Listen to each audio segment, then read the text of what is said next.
If you want to see your name at the beginning of all of our videos, as well as see exclusive content here on the homestead, please feel free to join our Patreon. Memberships start off at just $1 a month. And as always, thank you for your support. Hey y'all, it's Maddie from the Itty Bitty Homestead Committee, and today we are going to do our final Rex eval. We are going to do the first 4 out of 9 rabbits, so let's hop into it.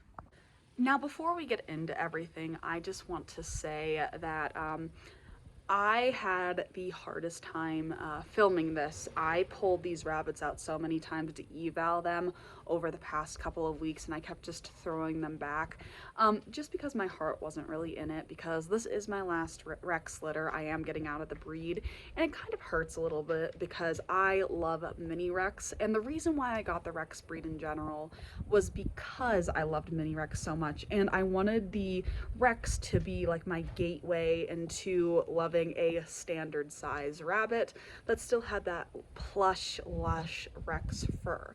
And although it was my gateway into other commercial type rabbits like my silver foxes, I'm just not enjoying them like I once did, especially compared to the other commercial breeds I have now. So this last eval is a bit of a bittersweet moment, and I just want to say I had a lot of trouble with it, but that's my little disclaimer. Let's get into the first part of evaluating these babies. This is a little broken otter buck. He is very flat over this top line. I would like to see more height. So instead of right now, he's right here, I want him to be going like this and then up like that. So he has about a good inch of height he could still have. With that said, he is very broad. He is very hollow in this loin right here. So it's not the best there. He does have a nice broad shoulder and nice wide hips.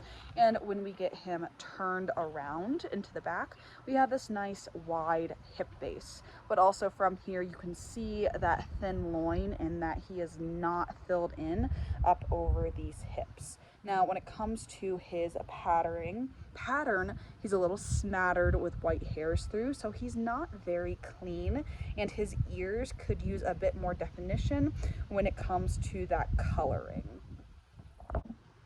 These guys have been running feral together for a while, so they are not used to human interaction and are definitely not enjoying this. But this is a little black otter buck. His fur density is not the best. It's not horrible, but it does have some nice bounce back. I just want to see more hair on the animal in general. He has better height and width in general than his brother and has a beautiful loin, but again, he's just missing the depth that I want. I want him just to be just slightly taller on this high point. He has a thinner shoulder than his brother does, but absolutely love his hind quarter. Now, when it comes to his coloring in general, he's a little weird on the chest, and his otter areas aren't the best either. They're just not very clear, even though his mom is an otter. But overall, I really like his hind quarter. I just, again, wish we had more on that height in the high point just to fill him out a little bit. But his loin, as you can see, is better than his brother. But yeah, he's a pretty cute little thing. You are cute. So this is the last buck here in this group. He is a little broken blue otter, and when we get him posed up, I think he has the best type out of all of his brothers. He is very wide here. He has a more correct high point. His shoulder is just huge. He does have this nice wide butt going on, and then his lacing around his ears and eyes are not the best, but overall he's a cute little guy. He lacks density in the coat and can just use a bit more in general. I will say he is my only buck who has been having problems when it comes to weight gain. He is the only one under 5 pounds. But I do like his type better than his brothers in general. But again, none of these guys are spectacular when it comes to the commercial type. I also want to note he's a little bit long in the midsection here, which is just causing him to not want to pose up in general, hence why he wants to fall off the table there. So again, another reason I'm getting out of my Rex is that they are just a bit too much work for a project than what I have for cage space. So I don't want to necessarily use up that cage space when I really am trying to focus on my silver foxes. So this is the first and only doe we're going to do today. The reason I picked her is she is the runt, and I can tell her between her and her sisters, who are two blue otters, and the rest of them are all broken black otters. So I figure if I do the runt, I'll be able to tell which one I grabbed, because I have not tattooed any of these guys because they're all going to the freezer. So with that being said, this is the runt of the litter. She is a little doe, and when I say little, I mean little. She is very small. Now, when we get her posed up, she is very petite. She's very bony, and she has a nice short shoulder. She's very flat over this high point. She is not filling in like her siblings. She is very, very lean. Especially when we come over this loin and this pinch into the rear. She is pinched, and I'll flip her around so you can see it here in a minute. And her fur density is crap along with the bounce back. That's not surprising when it comes to runts though. But when we look at this rear end perspective, do you see how she comes in right through here? That's because she is pinched.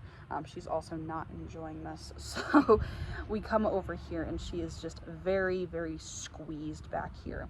If I even was looking at keeping a Rex out of this litter, it would not be her because of that. Now, when it comes to her coloration, she has these smattered white hairs up along her face and her ears. She doesn't have this cleanliness that we see over her saddle. There's just a bunch of white in those areas. So overall, she is at the bottom when it comes to size for this litter, as well as type. And she also loves to just be a little heathen monster. Something I will say, all of my brokens that have white feet absolutely despise it. No matter how clean you keep your cages, they will always be a little yellow at the bottom. So before you take them to show, you have to hydrogen peroxide the bottoms of their feet. It's the same thing when it comes to like my blue-eyed whites. Oh, it's annoying. But yeah, this is the only doe I'm going to show today. So that is part one of me evaluating this last litter. Sorry, I'm not doing all of the does along with the bucks. That video would just be way too long in my opinion, because there are 9 of these babies. So I figured doing the bucks and the runt doe, and then next week doing, well, not next week, I think I have one video in between this one and part 2. But getting this out and giving you a chance to see the bucks, and then the next video we'll do the does, would be a nice split. But if y'all got this far, thank you so much for watching, and I'll see y'all in the next one. Bye.